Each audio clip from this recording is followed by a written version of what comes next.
네, 선거가 끝나자마자 김한길, 안철수 두 공동대표 등 지도부가 모두 사퇴를 했고요. 대권 주자 가운데 한 명이었던 손학규 상임 고문도 이렇게 정계 은퇴를 선언했습니다.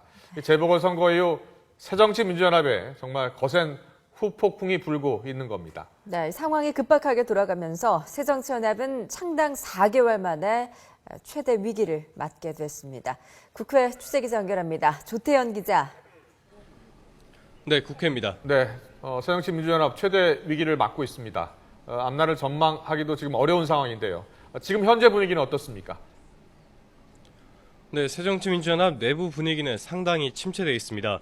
특히 오늘 오전에 공동대표 2명이 다 사퇴를 표명하면서 더더욱 분위기가 가라앉았고요.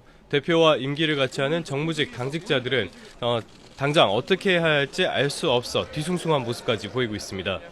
일단 대표가 없는 자리에는 박영선 원내대표가 대표 직무대행을 맡게 됐습니다.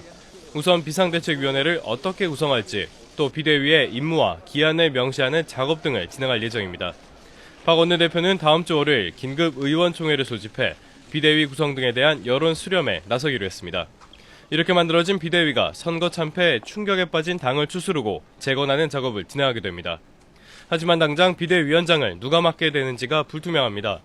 현재로서는 박영선 원내대표가 유력해 보이지만 지난 3월 초 통합 이후 잠시 잠잠했던 계파 갈등이 다시 시작되면 당이 심각한 내용에 빠질 가능성도 있습니다.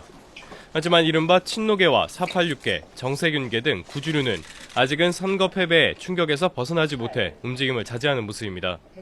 1차적인 책임은 공천을 잘못하고 전략에 실패한 지도부에 있지만 누구도 책임에서 자유롭지 못하다는 점에서 별다른 움직임이 보이지 않고 있습니다.